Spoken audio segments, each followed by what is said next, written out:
नित्या विराजितम् अजितप्रीतिजनकं भजेऽहं विजयध्वजम् तपस्वाध्याय शुश्रूषा कृष्णपूजारतं मुनिम् विश्वेशमिष्टदं वन्दे परिम्राट् चक्रवर्तिनम् श्रीगुरुभ्यो नमः।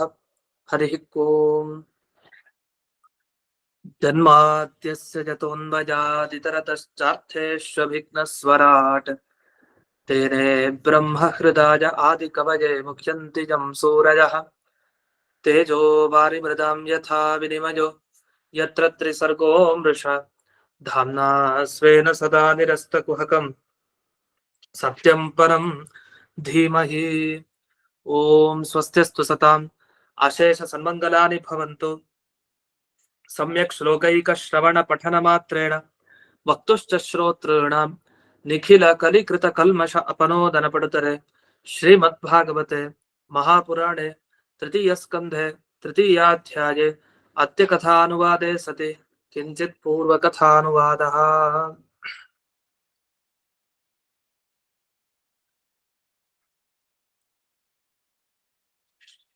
ಇಲ್ಲಿಯವರೆಗೆ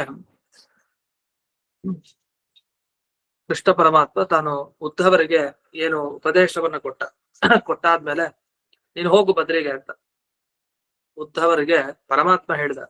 ಸರಿ ಅಂತ ಮೊದಲನೇ ಸರಿ ಬದ್ರಿಗೆ ಹೋಗಿದ ಘಟನೆಯನ್ನ ಅವರು ನೆನಪಿಸ್ಕೊಳ್ತಾರೆ ಉದ್ಧವನ್. ಅವಾಗ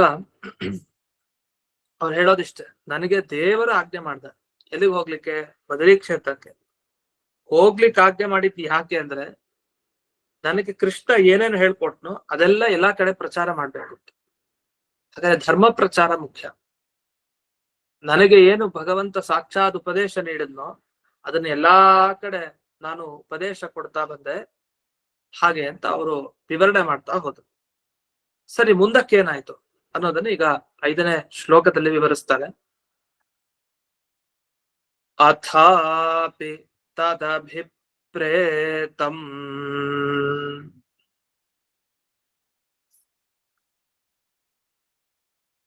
ಜಾನನ್ ಅಹಮರಿಂದಮಾ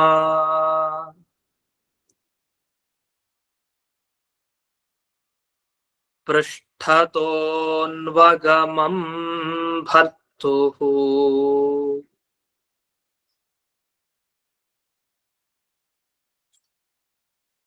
ಪಾದವಿಶ್ಲೇಷಣಾಕ್ಷಮಃ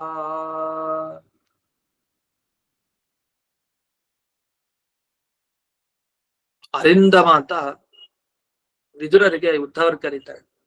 ಅರಿಂದಮ ಅಂತ ಸಾಮಾನ್ಯವಾಗಿ ಅರ್ಜುನ ಕೇಳ್ತೀವಿ ಶಬ್ದ. ಯಾಕೆ ಶತ್ರುಗಳು ಮುಂದೆ ನಿಲ್ಲಿಕ್ಕಾಗಲ್ಲ, ಎಲ್ಲರನ್ನು ದಮನ ಮಾಡ್ತಾನೆ ಅರ್ಜುನ. ಆದ್ರೆ ಈ ಶಬ್ದ ವಿದುರರಿಗೆ ಹೇಗ್ ಸರಿ? ವಿದುರರು ಅಂತ ಶಕ್ತಿ ಅಂತಾರೆ, ಇಲ್ಲ ಅಂತಿಲ್ಲ. ಆದ್ರೆ ಆ ವಿದುರ ನೀತಿ ಇದೆಯಲ್ಲ ಅದನ್ನ ಕೇಳಿದ್ರೆ ಒಳಗಡೆ ಇದ್ದ ಶತ್ರುಗಳೆಲ್ಲ ಹೊರಗಡೆ ಹೋಗುತ್ತೆ. ಅಂಥ ನೀತಿ ಅವ್ರದ್ದು. ಕಾಮ ಕ್ರೋಧ ಲೋಕ ಮೋಹ ಮದ ಮಾತ್ಸರ್ಯ ಎಲ್ಲ ಶತ್ರುಗಳನ್ನ ಗೆದ್ದವ್ರು ಇವರು. ಅದಕ್ಕೆ ಅರಿಂದಮ ಅಂತ ಹೇಳಿ ಉದ್ಧವರು ವಿದುರರು ಕರೀತಾರೆ. ಹೊಗಳೋದು ಯಾರೋ ಸಾಮಾನ್ಯ ಜನ ಹೊಗಳಿದ್ರೆ ಉಪಯೋಗ ಇಲ್ಲ. ಉದ್ಧವರಂತ ಮಹಾಜ್ಞಾನಿ, ಸಾಕ್ಷಾತ್ ಕೃಷ್ಣನಿಂದ ಉಪದೇಶ ಪಡ್ಕೊಂಡಂತಹ ಉದ್ಧವರು ವಿದುರರನ್ನ ಹೊಗಳುತ್ತಾರೆ ಅಂದ್ರೆ ಎಂತ ಅದ್ಭುತ. ಅರಿಂದಮ ಅಂತ ಅವ್ರು ಇವ್ರಿಗೆ ಹೇಳ್ತಾರೆ ಅಂದ್ರೆ ವಿದುರರ ಯೋಗ್ಯತೆ ಎಷ್ಟು ದೊಡ್ಡದು ಅದನ್ನ ನಾವು ತಿಳ್ಕೊಬಹುದು. ವಿದುರರೇ ಕೇಳಿ, ದೇವರು ನನಗೆ ಆಜ್ಞೆ ಮಾಡ್ದ, ಸರಿ ಅಲ್ಲಿ ಹೋಗಿ ಪ್ರಚಾರ ಮಾಡು ಬದರಿಗೆ ಹೋಗಿ ಅಂತ.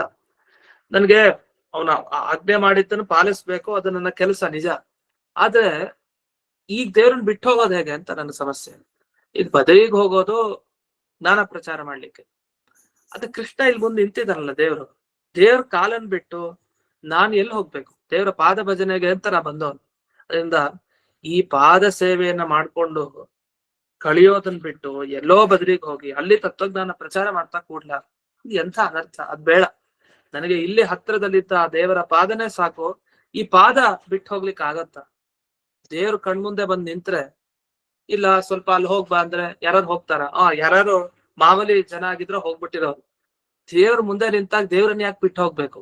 ಅವನ್ ಕಾಲ್ ಹಿಡ್ಕೊಂಡು ಅಲ್ಲೇ ಇದ್ಬಿಟ್ರೆ ಆಯ್ತಲ್ಲ ಗಟ್ಟಿಯಾಗಿ. ಅವಾಗ ಅವನ್ ಎಲ್ಲಿ ಹೋಗ್ತಾನೋ ಅಲ್ಲೇ ನಮಗೂ ಕೂಡ. ಆದ್ರಿಂದ ಉದ್ಧವರಿಗೂ ಕೂಡ ಅನಿಸ್ತಾ ಇಲ್ಲ. ಪಾದ ವಿಶ್ಲೇಷಣ ಅಕ್ಷಮ, ಆ ಪಾದದ ವಿಭಾಗ, ಅಯ್ಯೋ ಪಾದ ನನಗ್ ಸಿಗಲ್ಲ, ಮತ್ತೆ ಎಲ್ಲೋ ಹೋಗ್ಬಿಡ್ತೀನಿ ದೂರ, ಅದರಿಂದ ಅದನ್ನ ಸಹಿಸ್ಲಿಕ್ಕೆ ಆಗ್ತಾ ಇಲ್ಲ. ಅದಕ್ಕೆ ನಾ ಏನ್ ಮಾಡಿದೆ ಅಂದ್ರೆ, ಬದರಿ ಕ್ಷೇತ್ರಕ್ಕೆ ಹೋದ್ನಲ್ಲ, ವಾಪಸ್ ನಾನ್ ದ್ವಾರಕೆಗೆ ಬಂದೆ. ಮತ್ತೆ ಇನ್ನೊಂದ್ಸಲಿ ಕೃಷ್ಣನ ಹತ್ರ ಕೇಳ್ಬೇಕು, ಜ್ಞಾನೋಪದೇಶ ಪಡಿಬೇಕು ಅಂತ. ಕೃಷ್ಣನೇ ಸಿಕ್ಕದ ಮೇಲೆ ಆ ಕೃಷ್ಣನನ್ನ ಬಿಟ್ಟು ಇನ್ಯಾರ ಹತ್ರ ಹೋಗ್ಬೇಕು ಮತ್ತೆ ಜ್ಞಾನೋಪದೇಶಕ್ಕೆ? ಅದರಿಂದ ಈ ಪರಮಾತ್ಮ ಕೃಷ್ಣನ ಬಳಿ ಈಗೊಮ್ಮೆ ಉಪದೇಶ ಆಯ್ತು. ಬದರಿ ಕ್ಷೇತ್ರಕ್ಕೆ ಹೋಗೋ ಮುಂಚೆ ಬದರಿಗೆ ಹೋಗಿ ವಾಪಸ್ಸು ದ್ವಾರಕೆಗೆ ಬಂದೆ. ದ್ವಾರಕೆಗೆ ಬಂದ್ಮೇಲೆ ಮತ್ತೆ ಕೃಷ್ಣನ ಹಿಂಬಾಲಿಸ್ಕೊಂಡೆ ನಾನು ಹೊರಟೆ. ಅವ್ನು ಬಿಡ್ಲಿಕ್ಕೆ ಆಗತ್ತಾ ಅಂತ ಹೇಳಿ ಉದ್ಧವರು ಹೇಳ್ತಾರೆ. ಹಾಗಾದ್ರೆ ಯಾವ ಸಮಯದಲ್ಲಿ ಮತ್ತೆ ಇವರು ಜ್ಞಾನೋಪದೇಶ ಪಡೆದು, ಮತ್ತೆ ಯಾವಾಗ ಅಂದ್ರೆ, ಅದಕ್ಕೆ ಇಲ್ಲಿ ಶ್ಲೋಕವನ್ನ ಉದಾಹರಿಸ್ತಾರೆ. ಈ ಶ್ಲೋಕವನ್ನ ನಮಗೆ ಗಾರುಡೆ ಅಂತ ಹೇಳಿ ಈ ಗರುಡ ಪುರಾಣದಲ್ಲಿ ಬರುವಂತಹ ಶ್ಲೋಕ ಅಂತ ಉಲ್ಲೇಖ ಮಾಡ್ತಾರೆ. ಇದು ಎರಡು ಅಭಿಪ್ರಾಯ, ಗಾರುಡ ಅಂತ ಒಂದು ಸಂಹಿತ ಅಂತಾನು ಹೇಳ್ತಾರೆ, ಗರುಡ ಪುರಾಣ ಅಂತಾನು ಹೇಳ್ತಾರೆ. ಅಂತೂ ಇರ್ಲಿ, ಅಂತೂ ವೇದವ್ಯಾಸ ರಚಿತವಾದ ಒಂದು ಭಾಗ. ಅಲ್ಲಿ ಒಂದು ಮಾತು ಬಂದಿದೆ, ಪೂರ್ವಮೇ ಓಪದಿಷ್ಟೋಪಿ ಹರಿಡಾ ಜ್ಞಾನ ಮುದ್ಧವ ಸ್ವರ್ಗಾರೋಹಣ ಕಾಲೇತು ಪುನಃ ಪಪ್ರಚ್ಛ ಕೇಶವಂ. ಹಿಂದೆ ವಸ್ತುತಃ ಒಮ್ಮೆ ಉಪದೇಶ ಆಗಿದೆ, ದೇವರೇ ಕೊಟ್ಟಿದ್ದಾನೆ ಉದ್ಧವರಿಗೆ. ಆದ್ರೂ ಬದರಿಯಿಂದ ವಾಪಸ್ ಬಂದಾಗ, ಮತ್ತೆ ಸ್ವರ್ಗಾರೋಹಣ ಸಂದರ್ಭ ಬಂದಾಗ, ಕೃಷ್ಣ ಇನ್ನ ಭೂಮಿಯ ಸಂಬಂಧ ಬಿಡ್ತೀನಿ, ನಾನ್ ಮೇಲಕ್ಕೆ ಹೊರಡ್ತೀನಿ ಈ ರೂಪದಲ್ಲಿ ಅಂತ ಯಾವಾಗ ಮನಸ್ಸು ಮಾಡ್ದ, ಅಂತ ಸಂದರ್ಭಕ್ಕೆ ಬಂದಾಗಲೂ ಮುಂಚೆ ಅಲ್ಲಿ ಉದ್ಧವರು ಕೃಷ್ಣನನ್ನ ಪ್ರಶ್ನೆ ಮಾಡ್ತಾರೆ, ನನಗೆ ತಿಳಿಸ್ಕೊಡು, ನನ್ ಜ್ಞಾನೋಪದೇಶ ಮಾಡು ಅಂತ. ಹಾಗಾದ್ರೆ ಇದುವರೆಗೆ ವಿದುರರಿಗೆ ಏನ್ ತಿಳಿಸ್ಕೊಟ್ರು? 2 ಸಲ ನನಗೆ ದೇವ್ರ ಉಪದೇಶ ಕೊಟ್ಟ ಅಂತ ಹೇಳಿ ಹೇಳಿದ್ರು. ಇದಾದ್ಮೇಲೆ ಇಲ್ಲೊಂದು ಶಬ್ದ ಬಂದಿದೆ, ಆತ್ಮಮಾಯ ಅಂತ ಒಂದು ಶಬ್ದ. ಇದಕ್ಕೆ ಬೇರೆ ಬೇರೆ ಬೇರೆ ತರ ಅರ್ಥವನ್ನೆಲ್ಲ ಇಲ್ಲಿ ಮಾಡಿದ್ದಾರೆ. ಆ ಅರ್ಥ ಎಲ್ಲ ಯಾವುದು ವಾಸ್ತವಿಕವಾಗಿ ಸರಿಯಲ್ಲ, ನಿಜವಾದ ಅರ್ಥ ಯಾವುದು ಅಂತ ಭಾಗವತ ತಾತ್ಪರ್ಯದಲ್ಲಿ ಆಚಾರ್ಯರು ವಿವರಣೆ ಮಾಡ್ತಾರೆ. ಹಾಗಾದ್ರೆ ಬೇರೆಯವ್ರು ಏನ್ ಅರ್ಥ ಮಾಡಿದ್ರು, ಆಚಾರ್ಯರು ಏನ್ ಅರ್ಥ ಮಾಡಿದ್ರು, ಅದಕ್ಕೆ ನಿಜವಾಗಿ ಭಾಗವತದ ಅರ್ಥವನ್ನ ಹೇಗೆ, ರಹಸ್ಯ, ಆ ಅಮೃತದ ರಸ ಹೇಗ್ ಕೊಟ್ರು ಅನ್ನೋದನ್ನ ಗಮನಿಸೋಣ. ಅದೇ ಆತ್ಮಮಾಯ ಅನ್ನೋ ಶಬ್ದಕ್ಕೆ ಬೇರೆಯವರೆಲ್ಲ ಏನ್ ಅರ್ಥ ಮಾಡಿದ್ದಾರೆ ಅಂದ್ರೆ, ಅವಿದ್ಯೆ ಅಂತೆ. ದೇವರ ಮಾಯೆ ಅಂದ್ರೆ ಅದೊಂದು ಅಜ್ಞಾನ, ಅದರಿಂದ ಎಲ್ಲರಿಗೂ ಬೂದಿ ಎರ್ಚೋದು ಅಂತ, ಗೊತ್ತಾಗದೆ ಇರೋ ತರ ಮಾಡುದು, ಅದು ಅದ್ರ ಕೆಲಸ. ಅದೇ ಆತ್ಮ ಮಾಯೆಯ ಕೆಲಸ. ಅದೇನ್ ಮಾಡುತ್ತೆ, ದೇವರ ಮಾಯೆ ಎಲ್ಲರಿಗೂ ಕೂಡ ಅವಿದ್ಯೆಯನ್ನ ಉಂಟು ಮಾಡುತ್ತೆ. ಯಾರಿಗೂ ಯಾವ್ದ್ರ ಬಗ್ಗೆನೂ ಸರಿಯಾಗಿ ಜ್ಞಾನ ಬರಲ್ಲ. ಅದರಿಂದಲೇ ಸಂಸಾರಕ್ಕೆ ಇನ್ನೂ ಕೂಡ ಬಂದು ಹೋಗ್ತಾರೆ ಹೊರತು ಇನ್ನೆಲ್ಲೂ ಒಳ್ಳೆ ಗತಿಯನ್ನ ಪಡೆಯೋಲ್ಲ. ಇಂಥ ಆತ್ಮಮಾಯೆಯಿಂದ ಈ ರೀತಿ ಅರ್ಥ ಮಾಡಿದ್ದಾರೆ. ಕೆಲವರು ಏನ್ ಮಾಡ್ತಾರೆ ಅಂದ್ರೆ, ಅದು ದೇವರಿಗೆ ಮೋಹಗೊಳಿಸಲ್ಲ, ಬೇರೆಯವ್ರಿಗೆ ಮಾತ್ರ ಮೋಹಗೊಳಿಸೋದು. ಆದ್ರೆ ಕೃಷ್ಣನಿಗೆ ಅದು ಮೋಹಗೊಳಿಸ್ಲಿಲ್ಲ. ಯಾಕೆಂದ್ರೆ ಅದು ತನ್ನ ಮಾಯೆ ಅಲ್ವಾ ಅಂತ. ಅದು ವಾಸ್ತವಿಕವಾಗಿ ಆ ಮಾಯೆಗೆ ಎಷ್ಟು ಶಕ್ತಿ ಇದೆ, ಎಲ್ರನ್ನೂ ಮೋಹಗೊಳಿಸುವಂತಹ ಶಕ್ತಿ ಇದೆ. ಆದ್ರೆ ಭಗವಂತನ ಮಾಯೆ ಆದ್ರಿಂದ ಭಗವಂತನ ಮೋಹಗೊಳಿಸ್ಲಿಲ್ಲ ಅಷ್ಟೇ ಅನ್ನೋ ತರ ವರ್ಣನೆ ಮಾಡ್ತಾ ಹೋಗ್ತಾರೆ. ಆದ್ರೆ ವಾಸ್ತವಿಕವಾಗಿ ಮುಂದೆ ಅವ್ರು ವರ್ಣಿಸ್ತಾ ಹೋಗೋದು, ಈ ಘಟನೆನೇ ನಡೆದಿಲ್ಲ ಅಂತ. ಯಾವ ಘಟನೆ ನಡೆದಿಲ್ಲ? ಇದು ಕೆಲವರು ಹೇಳ್ತಾರೆ, ಈ ತರ ವ್ಯಾಖ್ಯಾನವನ್ನು ಮಾಡ್ತಾರೆ. ಅದೇನಂದ್ರೆ, ಯಾದವರೆಲ್ಲ ದ್ವಾರಕಾ ಕ್ಷೇತ್ರದಿಂದ ಪ್ರಭಾಸ ಕ್ಷೇತ್ರಕ್ಕೆ ಬರೋದು, ಅಲ್ಲಿ ಅವರು ಮದ್ಯಪಾನ ಮಾಡ್ತಾರೆ, ಪರಸ್ಪರ ಹೊಡೆದಾಡ್ಕೊಳ್ತಾರೆ, ಸಾಯ್ತಾರೆ. ಇದೆಲ್ಲ ಬರೀ ಮಾಯೆ. ವಸ್ತುತಃ ಅವ್ರು ಯಾರು ಪ್ರಭಾಸ ಕ್ಷೇತ್ರಕ್ಕೆ ಹೋಗ್ಲೂ ಇಲ್ಲ, ಮದ್ಯಪಾನ ಮಾಡ್ಲೂ ಇಲ್ಲ, ಪರಸ್ಪರ ಹೊಡೆದಾಡ್ಕೊಂಡು ಸಾಯ್ಲೂ ಇಲ್ಲ. ಇದು ಎಂತ ಅಪ್ರಬುದ್ಧ ಕತೆ. ಮತ್ತ ಯಾದವ ಕುಲ ನಾಶ ಆಗ್ಲಿಲ್ವಾ? ಹಾಗಾದ್ರೆ ಅವರು ಎಲ್ಲಾ ದ್ವಾರಕೆಯಲ್ಲೇ ಇದ್ರು. ಯಾಕೆ ಅವ್ರು ದ್ವಾರಕೆಯಲ್ಲೇ ಇದ್ರು ಅಂದ್ರೆ, ಅವರೆಲ್ಲ ಮುಕ್ತ ಪುರುಷರು, ಅವ್ರು ಸಾಮಾನ್ಯರಲ್ಲ ಯಾದವರು. ಆದ್ರಿಂದ ಕೃಷ್ಣನ್ ಜೊತೆ ನೇರವಾಗಿ ನಾವು ಪರಂಧಾಮಕ್ಕೆ ಹೋಗೋಣ ಅಂತ ಅವ್ರು ಅಲ್ಲೇ ಇದ್ರಂತೆ. ಆದ್ರೆ ಎಲ್ರಿಗೂ ಆ ಮಾಯೆ ಏನ್ ಮಾಡ್ಬಿಟ್ಟಿದೆ, ಇಲ್ಲ ಅವರು ಪ್ರವಾಸ ಕ್ಷೇತ್ರಕ್ಕೆ ಹೋದ್ರಂತೆ, ಹೀಗೆಲ್ಲ ಆಯ್ತಂತೆ, ಸತ್ರಂತೆ ಅಂತ. ಈ ರೀತಿ ವಾಸ್ತವಿಕವಾಗಿ ಆ ಮಾಯೆಯಿಂದ ನಮಗೆ ಇದೆಲ್ಲ ತಿಳಿತಾ ಇದೆ. ನಿಜವಾಗಿ ನೋಡಿದ್ರೆ ಕೃಷ್ಣನ್ ಜೊತೆಗೇನ ಅವರ ಪರಂಧಾಮಗೆ ಇದ್ದಿತ್ತು. ಹಾಗಾದ್ರೆ ಹೊಡೆದಾಡ್ಕೊಂಡ್ ಬಡ್ದಾಡ್ಕೊಂಡೆಲ್ಲ ಆಯ್ತಲ್ಲ, ಆ ಮಾಯೆಯಲ್ಲಿ ಏನಾಯ್ತು ಕಥೆ? ಅದು ಆ ಯಾದವರಲ್ಲಿ ದೇವತೆಗಳಿದ್ರು ಪ್ರತಿಯೊಬ್ರು. ಆ ದೇವತೆಗಳೆಲ್ಲ ಹೊರಗ್ ಬಂದ್ರು, ಅವ್ರು ಕುಡ್ದಿದ್ದಂತೆ, ಅವ್ರು ಹೊಡೆದಾಡ್ಕೊಂಡು ಕೃಷ್ಣನ ಆಜ್ಞೆ ಪಡೆದು ಸ್ವರ್ಗಕ್ಕೆ ಹೋದ್ರು ಅಂತ. ಹೀಗೆ ಕೆಲವರು ವ್ಯಾಖ್ಯಾನಕಾರರು ಇದಕ್ಕೆ ವಿವರಣೆ ಮಾಡಿದ್ದಾರೆ. ಇದು ತುಂಬಾ ಅಪ್ರಬುದ್ಧ ವ್ಯಾಖ್ಯಾನ. ಯಾಕೆಂದ್ರೆ ಅವ್ರು ಮುಕ್ತರಾಗಿದ್ರೆ ಮೋಕ್ಷದಿಂದ ಇಲ್ಲಿ ಭೂಮಿಗೆ ಹೇಗ್ ಬಂದ್ರು? ಅವ್ರು ಮುಕ್ತ ಅಂದ್ಮೇಲೆ ಮೋಕ್ಷದಲ್ಲೇ ಇರ್ಬೇಕು, ವಾಪಸ್ ಬರೋ ಹಾಗಿಲ್ಲ. ಆದ್ರಿಂದ ಯಾದವರೆಲ್ಲ ಮುಕ್ತರಲ್ಲ, ಅವರು ಜೀವನ್ ಮುಕ್ತರು. ಅಂದ್ರೆ ಅಪರೋಕ್ಷ ಜ್ಞಾನಿಗಳು, ದೇವ್ರ ಬಗ್ಗೆ ಜ್ಞಾನ ಇದೆ, ಅಪರೋಕ್ಷ ಇದೆ, ಆದ್ರೂ ಇನ್ನೂ ದೇವರ ಅನುಗ್ರಹ ಆಗ್ದೇನೆ ಇಲ್ಲೇ ಉಳ್ಕೊಂಡಿದ್ದಾರೆ, ನೇರ ಹತ್ರದಲ್ಲಿದ್ದಾರೆ ಅಷ್ಟೇ ಮೋಕ್ಷಕ್ಕೆ ಹೋಗ್ಲಿಕ್ಕೆ ಅಂತ ಜೀವನ್ ಮುಕ್ತರವರು. ಹಾಗಾಗಿ ಭೂಮಿ ಮೇಲೆ ಇರ್ಲಿಕ್ಕೆ ಸಾಧ್ಯ. ದೇವಾಂಶ ಸಂಭೂತರು, ಅವರಿಗೂ ಜನನ ಮರಣ ಎಲ್ಲ ಇಲ್ಲಿದೆ. ಆದ್ರಿಂದ ಅವರಿಗೂ ಬ್ರಾಹ್ಮಣ ಅವಮಾನ ಮಾಡಿಸೋ ಹಾಗೆ ಮಾಡಿ, ಅವರಿಂದ ಶಾಪಗ್ರಸ್ತರನ್ನಾಗಿ ಮಾಡಿಸಿ, ಜಗಳ ಆಡೋ ಹಾಗೆ ಮಾಡಿ ಹೊಲಿಸಿದ್ದು ಕೃಷ್ಣನ. ಇದು ಕೃಷ್ಣನ ಸಾಮರ್ಥ್ಯ, ಜೀವನ್ಮುಕ್ತತ್ವ. ಅಂಥ ಯೋಗ್ಯತೆ ಇದ್ರು ಹೊಡೆದಾಡ್ಕೊಂಡು ಸಾಯ್ತಾರೆ, ಬ್ರಾಹ್ಮಣ ಶಾಪ ಗುರಿ ಆಗ್ತಾರೆ. ಅಷ್ಟೇ ಅಲ್ಲ, ಈ ಮದ್ಯಪಾನ ಮಾಡ್ತಾರೆ ಅಂದ್ರೆ ಇನ್ ಎಂಥ ಮಾಯೆ ದೇವರದು, ಅಂಥವ್ರನ್ನು ಬಿಡಲ್ಲ. ಅದ ದೇವರಿಗೆ ಮನಸ್ಸು ಬರ್ಲಿಲ್ವಾ, ಮುಗೀತು, ಅಲ್ಲಿ ಉದ್ಧಾರ ಆಗ್ಲಿಕ್ಕೆ ಸಾಧ್ಯನೇ ಇಲ್ಲ. ಸ್ವಕುಲಂ ಸಂಜಿಹೀರ್ಷುಣ, ಇದನ್ನೆಲ್ಲ ತಿಳಿಸ್ಲಿಕ್ಕೆ ತನ್ನ ಕುಲವನ್ನ ತಾನೇ ನಾಶ ಮಾಡ್ಲಿಕ್ಕೆ ಹೊರಟಿದ್ದ ಕೃಷ್ಣ ಅಂತ ಅದನ್ನ ವಿವರಿಸಿದ್ರು. ಹಾಗಾದ್ರೆ ಇದು ವಿವರಿಸ್ಬೇಕಾದ್ರೆ ಏನ್ ಮಾಡಿದೆವು, ಕೃಷ್ಣ ಉದ್ಧವರಿಗೆ ಉಪದೇಶ ಮಾಡಿದ್ ಯಾವಾಗ, ಯದುಕುಲ ನಾಶ ಆಗೋಕ್ಕಿಂತ ಮುಂಚೆನೆ ಅಂತ ಗೊತ್ತಾಗತ್ತೆ. ಬೇರೆಯವರು ಹಾಗೆ ವ್ಯಾಖ್ಯಾನ ಮಾಡಿದ್ದಾರೆ, ಆದ್ರೆ ವಾಸ್ತವಿಕವಾಗಿ ಹೀಗಲ್ವಂತೆ. ಅದೇನು ಅಂತ ಹೇಳ್ತಾರೆ ಇಲ್ಲಿ. ಸಂಹೃತ್ಯ ಸ್ವಕುಲಂ ನೂನಂ ತ್ಯಕ್ಷನ್ ದೇಹಮಚಿಂತಯತ್ ಅಸ್ಮಾಲ್ ಲೋಕಾದ್ ಉಪರತೆ ಮಯಿ ಜ್ಞಾನಂ ಮದಾಶ್ರಯಂ ಅಂತ ಕೆಲವು ಶ್ಲೋಕಗಳಲ್ಲಿ ಉಲ್ಲೇಖ ಮಾಡ್ತಾರೆ. ಈ ಶ್ಲೋಕಗಳೆಲ್ಲ ಅಭಿಪ್ರಾಯ ಏನು ಅಂದ್ರೆ, ಯದುಕುಲ ನಾಶ ಆದ್ಮೇಲೆ ಒಂದ್ ವೇಳೆ ನೀವೇನಾದ್ರು ಹೀಗೆ ವ್ಯಾಖ್ಯಾನ ಮಾಡಿದ್ರೆ ಅವಾಗ ಅವರು ಪ್ರಮಾಣ ಕೊಡ್ತಾ ಹೇಳೋದು, ಯದುಕುಲ ನಾಶ ಆದ್ಮೇಲೆ ಕೃಷ್ಣ ಉದ್ಧವರಿಗೆ ಉಪದೇಶ ಮಾಡಿ ಬದರಿಗೆ ಕಳಿಸಿತ್ತು ಅಂತ. ಇದೆಲ್ಲ ಹೇಗ್ ಸಾಧ್ಯ? ಯಾಕೆಂದ್ರೆ ಇದು ದೊಡ್ಡ ಸಮಸ್ಯೆ ಆಗ್ಬಿಡುತ್ತೆ. ಆದ್ರೆ ಯಾರು ಇದಕ್ಕೆ ಉತ್ತರ ಕೊಡ್ಲಿಲ್ಲಂತೆ. ಅದಕ್ಕೆ ಸಮಾಧಾನವನ್ನ ಆಚಾರ್ಯ ಹೇಳ್ತಾರೆ. ಏನ್ ಹೇಳ್ತಾರೆ ಅವರು ಸಮಾಧಾನವನ್ನ, ಅದನ್ನ ನೋಡೋಣ. ವಸ್ತುತಃ ಯದುಕುಲ ನಾಶ ಮಾಡೋ ಸಾಮರ್ಥ್ಯ ಅವನಿಗಿದೆ ಕೃಷ್ಣನಿಗೆ. ಆದ್ರೆ ಇದು ಮುಂದಾಗತ್ತೆ ಈ ರೀತಿ ನಾಶ ಅಂತ ಮೊದಲೇ ನಿರ್ಧಾರ ಮಾಡ್ಕೊಂಡು ಆಗ್ಲೇ ಉಪದೇಶವನ್ನ ತಾನು ಕೊಟ್ಬಿಟ್ಟ ಅಂತ ಅರ್ಥ. ಅದರಿಂದ ಎಲ್ರೂ ಈ ವಿಷಯದಲ್ಲಿ ಸಿಗಾಕೊಂಡ್ಬಿಡ್ತಾರೆ ಬೇರೆ ವ್ಯಾಖ್ಯಾನಕಾರರು. ಕೃಷ್ಣ ತಾನು ಯದುಕುಲ ನಾಶ ಆದ್ಮೇಲೆ ಉದ್ಧವರಿಗೆ ಉಪದೇಶ ಕೊಟ್ಟ, ಅವ್ರು ಹೋಗಿ ವಾಪಸ್ ಬಂದು, ಈ ತರ ಅಲ್ಲ ಘಟನೆ ನಡೆದಿದ್ದು. ಆದ್ರೆ ಆ ರೀತಿ ವರ್ಣನೆ ಮಾಡ್ತಾರೆ, ಅದೊಂದ್ ದೊಡ್ಡ ಮಾಯೆ ಅಂತ ಹೇಳ್ತಾರೆ, ಆ ಘಟನೆ ನಡೆದಿಲ್ಲ ಅಂತ. ಇಂಥ ಅಪ್ರಬುದ್ಧವಾದ ವ್ಯಾಖ್ಯಾನವನ್ನು ಬೇರೆಯವರು ಮಾಡಿದ್ದಾರೆ. ಆದ್ರೆ ಕೃಷ್ಣ ತಾನು ಮುಂದೆ ಯೋಚನೆ ಮಾಡಿದ್ದಂತೆ, 26 ವರ್ಷ ಆದ್ಮೇಲೆ ಯದುಕುಲ ನಾಶ ಆಗ್ಬೇಕಾಗಿದೆ. ಆದ್ರಿಂದ ಒಮ್ಮೆ ಉದ್ಧವರಿಗೆ ತತ್ವೋಪದೇಶ ಮಾಡಿ ತತ್ವಜ್ಞಾನ ಪ್ರಸಾರ ಆಗ್ಲಿ ಅಂತ ಅವ ಕಳ್ಸದ. ಅಲ್ಲೆಲ್ಲ ಮುನಿಗಳಿಗೆ ಅವರು ಉದ್ಧವರು ಉಪದೇಶ ಮಾಡಿ ವಾಪಸ್ ದ್ವಾರಕೆಗೆ ಬರ್ತಾರೆ. ಆಮೇಲೆ ಸ್ವರ್ಗಾರೋಹಣ ಕಾಲದಲ್ಲಿ ಕೃಷ್ಣನ ಹತ್ರ ಬಂದು ಉಪದೇಶ ಪಡಿತಾರೆ. ಮತ್ತೆ ಉಪದೇಶ ಪಡ್ಲಿಕ್ಕೆ ಅವರ ಹತ್ರ 3 ವರ್ಷಗಳ ಕಾಲ ವಾಸ ಮಾಡ್ತಾರಂತೆ ಕೃಷ್ಣನ ಬಳಿ. ಆಮೇಲೆ ಬದರಿ ಕ್ಷೇತ್ರಕ್ಕೆ ಹೋಗಿ ಅಲ್ಲಿ ಎಷ್ಟು ವರ್ಷ ಇದು ಅಂದಾಗ ಅಲ್ಲಿ 3 ವರ್ಷದ ಒಂದು ಪ್ರಚಾರ, 3 ವರ್ಷದ ಪ್ರಚಾರವನ್ನ ಮಾಡಿ ತತ್ವಜ್ಞಾನದ ಪ್ರಚಾರವನ್ನ ಅಲ್ಲಿ ಪೂರ್ಣ ಸ್ಥಿರ ಆಗಿದೆ ಅಂತ ಗೊತ್ತಾದ ಮೇಲೆ ಆಮೇಲೆ ತನ್ನ ಇಚ್ಛೆಯಂತೆ ತಾನು ಸ್ವರ್ಗಕ್ಕೆ ತೆರಳಿದ ಅಂತ ಈ ವಿಷಯವನ್ನ ಈ ಶ್ಲೋಕಗಳೆಲ್ಲ ತಿಳಿಸ್ತಾರೆ. ಅದನ್ನ ಈಗ ನೋಡ್ಬಹುದು. ಪೂರ್ವಮೇವ ಉಪದಿಷ್ಟೋಪಿ ಹರಿಣಾ ಜ್ಞಾನಮುದ್ಧವ ಸ್ವರ್ಗಾರೋಹಣ ಕಾಲೇತು ಪುನಃ ಪಪ್ರಚ್ಛ ಕೇಶವಂ. ಇದಾಯ್ತು, ಇದು ಗರುಡ ಪುರಾಣದಲ್ಲಿ ಬಂದ ವಿಷಯ. ಮುಂದಕ್ಕೆ ಹೇಳ್ತಾರೆ, ಪುನಃಶ್ರುತ್ವ ಪದರಯಾಂತು ವರ್ಷತ್ರಯ ಮುವಾಸ. ಈ ವರ್ಷತ್ರಯ ವಾಸ ಯಾವಾಗ ಅಂದ್ರೆ ದ್ವಾರಕ್ಕೆ ಮತ್ ವಾಪಸ್ ಬರ್ತಾರಲ್ಲ ಬದರಿ ಕ್ಷೇತ್ರದಿಂದ, ಬಂದಾದ್ಮೇಲೆ ಮತ್ತೆ ಉಪದೇಶ ಪಡ್ಕೊಂಡು ಮತ್ತೆ ಬದರಿಗೆ ಹೋಗ್ತಾರೆ. ಈ ಮತ್ತೆ ಪುನಃ ಬದರಿಗೆ ಹೋಗ್ತಾರೆ. ಬದರಿಗೆ ಹೋಗಿ ಅಲ್ಲಿ 3 ವರ್ಷ ಇದ್ದು ಜ್ಞಾನಂ ಸಂಸ್ಥಾಪ್ಯ, ಪೂರ್ಣ ಜ್ಞಾನ ಸಂಸ್ಥಾಪನೆ ಮಾಡಿ ಅಲ್ಲಿ ಎಲ್ಲರಲ್ಲಿ, ಆಮೇಲೆ ತನ್ನ ಇಚ್ಛೆಯಂತೆ ಸ್ವರ್ಗಕ್ಕೆ ಹೋಗ್ತಾರೆ ಅಂತ. ಇಷ್ಟು ಆ ಬದರಿ ಕ್ಷೇತ್ರದ ಮೊದಲನೇ ಬದರಿ ಗಮನ ಆಯ್ತು. 2ನೇ ಬದರಿ ಗಮನ, ಅದನ್ನ ವಿವರಣೆ ಇಲ್ಲಿ ಮಾಡಿದ್ದಾರೆ. ಇಲ್ಲಿ ಆತ್ಮಮಾಯ ಅನ್ನೋ ಶಬ್ದತ್ತೆ ಸ್ವಾರಸ್ಯ. ಅಲ್ಲಿ ಆತ್ಮಮಾಯಾಯಾಹ ಅಂದ್ರೆ ಮಾಯಾ ಅಂದ್ರೆ ಸಾಮರ್ಥ್ಯ, ಶಕ್ತಿ ಅಂತ ಅರ್ಥ. ಅದನ್ನ ಪೂರ್ವಮೇವ ಅವಲೋಕ್ಯ, ತನ್ನ ಸಾಮರ್ಥ್ಯ ಎಷ್ಟೋ ತಾನು ಸಂಕಲ್ಪ ಮಾಡಾಗಿದೆ, ಇನ್ನು ಮುಂದೆ ಯಾದವರ ನಾಶ ಆಗ್ಬೇಕಾಗಿದೆ, ಅದರ ಮುಂಚೆನೆ ಇದೆಲ್ಲ ಆಯ್ತು. ಇನ್ನು ಇನ್ನೊಂದ್ 2-3 ಶ್ಲೋಕ ಹಿಂದಕ್ಕೆ ಕೊಟ್ಟಿದ್ದಾರೆ. ಜ್ಞಾತ್ವಾ ಕತಿಪಯೈರ್ ವರ್ಷೈ ಪೂರ್ವಮೇವ ಜನಾರ್ದನ, ಮೊದಲೇ ಒಂದಿಷ್ಟು ವರ್ಷದ ಮುಂಚೆನೆ ದೇವರು ಮೌಸಲಂ ಜ್ಞಾನ ಸಂತತ್ಯ ಉದ್ಧವಂ ಬದರೀಂ ನಯತ್, ಅಂದ್ರೆ ಒನಕೆಯಿಂದ ಎಲ್ಲ ನಾಶವನ್ನು ಹೊಂದುತ್ತಾರೆ ಇವರೆಲ್ಲ, ಯಾಕೆಂದ್ರೆ ಆ ಶಾಪ ನಿಮಿತ್ತವಾಗಿ ಅಂತ ಇದನ್ನು ಮೊದಲೇ ತಿಳಿದಿದ್ರು. ಆದ್ರಿಂದ ಜ್ಞಾನ ಸಂತತಿಯನ್ನೇ ಹರಿಸಿದ್ರು. ಯಾರು? ಕೃಷ್ಣ ಪರಮಾತ್ಮ ಹರಿಸಿದ ಉದ್ಧವನ ಮೇಲೆ. ಹಾಗಾಗಿ ಅಲ್ಲೆಲ್ಲ ಅವನು ಹೋಗಿ ವಿಸ್ತಾರ ಮಾಡಿ ಮತ್ತೆ ದ್ವಾರಕೆಗೆ ಬಂದ. ಈ ಎಲ್ಲ ವಿಷಯಗಳನ್ನ ಇಲ್ಲಿ ಗರುಡ ಪುರಾಣದಲ್ಲಿ ಬಂದಿದೆ ಅಂತ ವಿವರಣೆ ಮಾಡಿದ್ರು.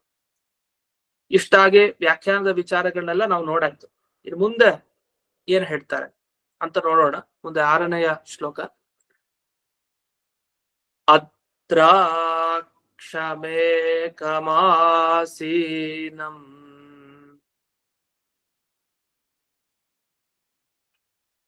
ವಿಚಿನ್ವನ್ ದಯಿತಂ ಪತಿಂ.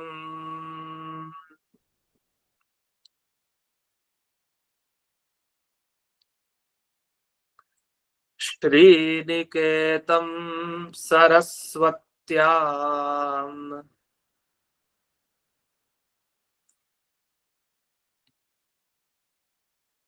ಕೃತಕೇತಮಕೇತನಂ.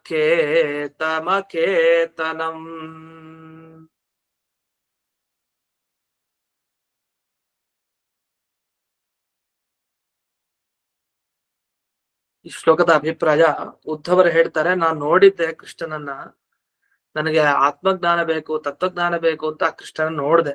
ಎಲ್ಲಿ ಅಂದ್ರೆ ಸರಸ್ವತ್ಯಾಂ ಕೃತಕೇತಂ ಆಸೀನಂ ಏಕಂ.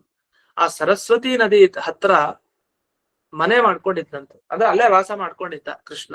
ವಸ್ತುತಃ ಅವನಿಗೆ ಮನೆ ಬೇಕಾಗಿಲ್ಲ, ಅವನಿಗೆ ಯಾವ್ದು ಆಧಾರ ಇಲ್ಲ, ಅವನು ಎಲ್ಲದಕ್ಕೂ ಆಧಾರ ಹೊರತು ಅವನಿಗೆ ಯಾವ್ದು ಆಧಾರ ಇದ್ದಿಲ್ಲ. ಯಾಕೆ ಅಂದ್ರೆ ಲಕ್ಷ್ಮೀ ದೇವಿನೇ ಮನೆ ಮಾಡ್ಕೊಂಡು ಅವನ ಹತ್ರ ಇದ್ದಾಳೆ.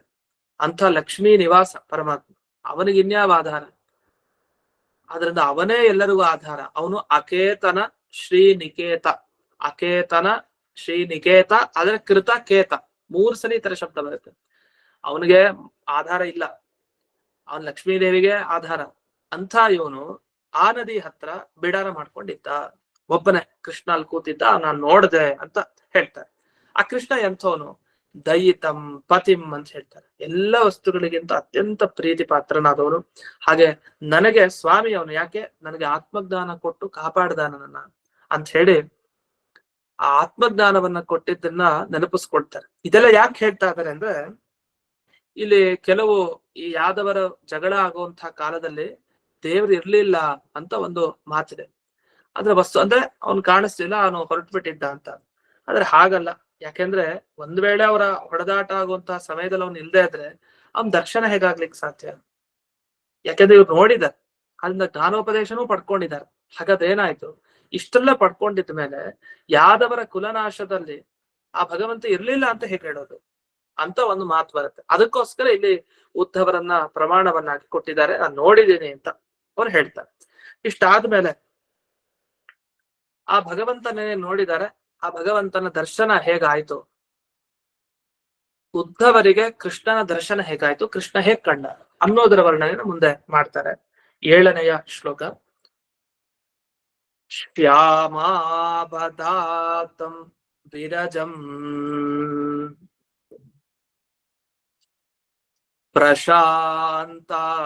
ಪ್ರಶಾಂತಾರುಣಲೋಚನಂ ತೋರ್ಭಿಶ್ಚತುರ್ಭಿರ್ವಿದಿತಂ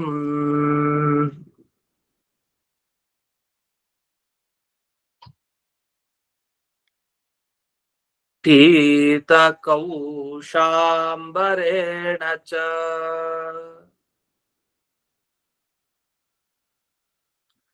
ಶ್ಯಾಮಾವದಾತ, ಅವನ ಮೈ ಬಣ್ಣ ಕಪ್ಪು, ಆ ರೀತಿನೇ ಕಂಡಿತ್ತು. ಶುದ್ಧ ವಿರಜ ಅಂತ ಹೇಳ್ತಾರೆ, ಚೂರು ಅಲ್ಲಿ ಕೊಳೆ ಅಂತ ಇಲ್ಲ, ಅಂತ ವ್ಯಕ್ತಿ. ಇನ್ನು ಪ್ರಶಾಂತಾರುಣ ಲೋಚನಂ ಅಂತ.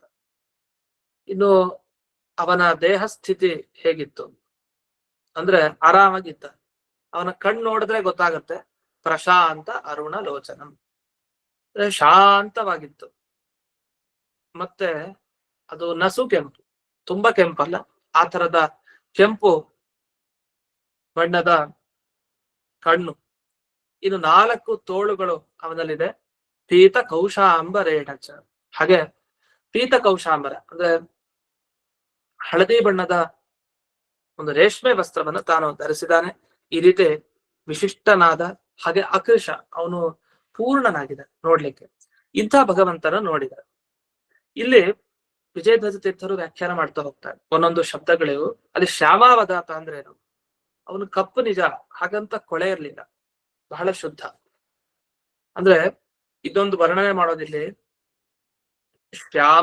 ಶ್ಯಾಮಾಯಾಮ್ ಅಪಿ ಅವದಾತಂ ಅಂತ ಒಂದು ವರ್ಣನೆ ಮಾಡ್ತಾರೆ. ಇದು ಬಹಳ ಚೆನ್ನಾಗಿದೆ. ಶ್ಯಾಮಾವದಾತ ಅಂದ್ರೆ ಒಂದರ್ಥ ನೀಲಮೇಘ ಶ್ಯಾಮ, ಆದ್ರೂ ಶುದ್ಧ, ಸ್ವಚ್ಛವಾಗಿದ್ದ, ಇದು ಒಂದರ್ಥ. ಮತ್ತೊಂದರ್ಥ, ಅವನು ರಾತ್ರಿ ಕಾಲದಲ್ಲೂ ಸೂರ್ಯನಂತೆ ಹೊಳಿತಾ ಇದ್ದಂತೆ. ಕತ್ಲಾದ ಮೇಲೆ ಯಾರೋ ಸೂರ್ಯ ತರ ಹೊಡಿತಾರೆ. ಸೂರ್ಯ ಬಂದಾಗ ಸೂರ್ಯನ ಬೆಳಕು ಬೀಳುತ್ತೆ, ಆಗ ಹೊಡಿತಾರೆ, ಪ್ರಕಾಶಮಾನರಾಗ್ತಾರೆ. ಅಥವಾ ಸೂರ್ಯ ತಾನು ಪ್ರಕಾಶಮಾನನಾಗಿರ್ತಾನೆ ಬೆಳಗಿನ ಕಾಲದಲ್ಲಿ. ರಾತ್ರಿ ಕಾಲದಲ್ಲಿ ಸೂರ್ಯನ ದರ್ಶನ ಇಲ್ಲ, ಚಂದ್ರನ ದರ್ಶನ. ಇನ್ನು ರಾತ್ರಿ ಕಾಲದಲ್ಲಿ ಒಂದು ಸೂರ್ಯನ ದರ್ಶನ ಮಾಡೋದು ಅಂತಿದ್ರೆ ಅದು ಕೃಷ್ಣನ ದರ್ಶನ ಮಾಡ್ಬೇಕಂತೆ. ಹಾಗಿದ್ದಂತೆ ಕೃಷ್ಣ ಶ್ಯಾಮಾಯಾಮ್ ಅಂದ್ರೆ ಕಪ್ಪು ಅಂದ್ರೆ ರಾತ್ರಿ ಅಂತ ಅರ್ಥ. ಶ್ಯಾಮ ಅಂದ್ರೆ ರಾತ್ರಿ ಕಾಲದಲ್ಲೂ ಅವಧಾತಂ ಅರುಣ ಅಂದ್ರೆ ಸೂರ್ಯನಂತೆ ಹೊಳಿತಾ ಇದ್ದ. ಇದು ಹೇಗೆ ಅರ್ಥ ಅಂದ್ರೆ ಅವಧಾತ ಸಿದೆ ಅರುಣೆ ಅಂತ. ಈ ಅವಧಾತ ಅನ್ನೋ ಶಬ್ದಕ್ಕೆ ಹೊಳೆಯೋದು ಅಂತ ಅರ್ಥ, ಅಂದ್ರೆ ಶುದ್ಧ. ಇದು ಹೇಗ್ ಯಾರ್ಯಾರಿಗೆ ತೋರ್ತಾ ಇತ್ತು ಹೀಗೆ ಅಂದ್ರೆ ಅದು ಯೋಗ್ಯತಾ ಭೇದ. ಯಾರ್ಯಾರ ಯೋಗ್ಯತೆ ಎಷ್ಟೋ ಆ ರೀತಿಯಲ್ಲಿ ಕೃಷ್ಣನ ದರ್ಶನ ಆಗ್ತಾ ಇತ್ತು. ಇನ್ನು ಕೌಶೇಯ ಅನ್ನೋ ಶಬ್ದಕ್ಕೆ ಏನರ್ಥ ಅಂತ ಬರೀತಾರೆ. ಇಲ್ಲಿ ಕೌಶಾಂಬರ ಅಂತ ಬಂತು ಶಬ್ದ. ಪೀತ ಕೌಶಾಂಬರ, ವಸ್ತುತ ಕೌಶೇಯ ಅಂಬರ. ಕೌಶೇಯ ಅಂತಂದ್ರೆ ಏನು? ಈ ರೇಷ್ಮೆ ವಸ್ತ್ರ ಅಂತ ಅರ್ಥ. ಯಾಕೆಂದ್ರೆ ಕ್ರಿಮಿ ಕೋಶೇನ ರಚಿತಂ ಕೌಶೇಯಂ, ಅದು ಕೋಶದಿಂದ ರಚಿತವಾದದ್ದು ಕೌಶೇಯ. ನಾವು ನೋಡ್ತೀವಿ ಆ ರೇಷ್ಮೆ ತಯಾರಾಗೋದು ಹೇಗೆ ಅಂತ. ಎಲ್ಲಾ ರೇಷ್ಮೆ ಹುಳಗಳೆಲ್ಲ ಇರುತ್ತೆ ಪೂರ್ಣ ಆ ಒಂದು ಕೋಶದಲ್ಲಿ. ಆ ಕೋಶದಲ್ಲಿರೋ ಆ ರೇಷ್ಮೆ ಹುಳಗಳಿಂದ ಅದು ನಿರ್ಮಾಣ ಆಗೋದು ಕೌಶೇಯ ಅಂತ. ಅದನ್ನ ಕೋಶದಿಂದ ನಿರ್ಮಾಣ ಆಗಿದ್ದು ಕೌಶೇಯ ಅಂತ ಅನಿಸ್ಕೊಳುತ್ತೆ. ಆ ಕೌಶೇಯ ವಸ್ತ್ರವನ್ನ ಪರಮಾತ್ಮ ಧರಿಸಿದ್ದ. ಆದ್ರೆ ಇಲ್ಲಿ ಕೌಶೇಯಂ ಕ್ರಿಮಿಕೋಶೋತ್ಥಂ ಅಂತ ಒಂದು ಮಾತಿದೆ, ಅದಕ್ಕೆ ಪ್ರಮಾಣನೂ ಇದೆ, ಕ್ರಿಮಿಕೋಶದಿಂದ ಬಂದಿತ್ತು ಅಂತ.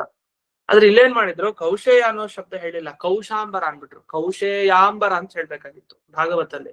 ಯಾಕೆ ಕೌಶಾಂಬರ ಅಂತ ಯಾನ ತೆಗೆದು ಬಿಟ್ರಲ್ಲ, ಏನ ತೆಗ್ದಾರಲ್ಲ, ಅದ್ರ ಹೇಳಿಲ್ವಲ್ಲ ಅಂದ್ರೆ ಅದು ಛಂದಸ್ಸಿಗೆ ಭಂಗ ಬರುತ್ತೆ ಅಂತ ಬಿಟ್ಬಿಟ್ಟಿದೆ. ಅಂದ್ರೆ ಈಗ ಶ್ಲೋಕವನ್ನ ಹೇಳ್ತಾ ದೌರ್ಭಿಶ್ಚತುರ್ಭಿರ್ ವಿದಿತಂ ಪೀತ ಕೌಶಾಂಬರೇಣ ಚ ಅಂದ್ರೆ ಸರಿ ಹೋಗುತ್ತೆ. ಪೀತ ಕೌಶೇಯಾಂಬರೇಣ ಚ ಅಂದ್ರೆ ಸರಿ ಬರಲ್ಲ, ಅಕ್ಷರಗಳು ಜಾಸ್ತಿ ಆಗ್ಬಿಡ್ತು. ಅದನ್ನ ಅದಾಗ್ಬಾರ್ದು ಅಂತ ಹೇಳಿದ್ರು ಅಂತ.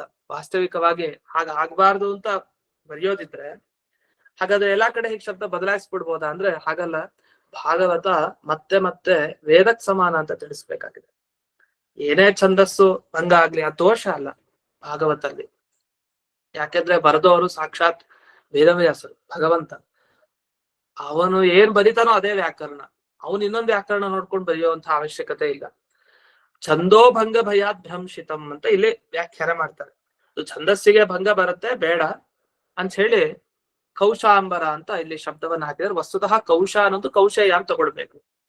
ಅದು ತಪ್ಪು ಇಲ್ಲ ಒಂದ್ ರೀತಿಲಿ. ಯಾಕಂದ್ರೆ ಪೂರ್ತಿ ಹೆಸರು ಹೇಳೋ ಕಡೆ ಸ್ವಲ್ಪ ಶಬ್ದಗಳನ್ನ ಹೇಳೋದು ಕೂಡ ಇದೆ. ಪೂರ್ತಿ ಹೆಸರು ಹೇಳೇ ಕರಿಬೇಕು ಅಂತ ಯಾವ್ದನ್ನು ಇಲ್ಲ, ಅಂದ್ರೆ ಇದೇನ್ ತಪ್ಪಿಲ್ಲ. ಅಥವಾ ಅಷ್ಟು ಕಷ್ಟ ಆದ್ರೆ ಅದು ಕೌಶೇಯ ಅಂತ ಶಬ್ದ ಅಲ್ಲ, ಕೌಶ ಅನ್ನೋದಕ್ಕೇನೆ ಕೌಶೇಯ ಅಂತ ಅರ್ಥ ಮಾಡ್ಬಿಡ್ತಾರೆ. ಅದ್ ಸಮಸ್ಯೆನೇ ಇಲ್ಲ ಆ ಪಕ್ಷದಲ್ಲಿ. ಈಗ ಛಂದಸ್ಸು ಸರಿ ಹೋಗಲ್ಲ ಅಂತ ಹೇಳಿ ಆ ಪೂರ್ಣ ಇರೋ ಶಬ್ದನ ಅರ್ಧ ಹೇಳಿದ್ರು, ಅದೆಲ್ಲ ಬೇಡ. ಕೌಶೇಯ ಬದಲು ಕೌಶ ಅಂದ್ರು.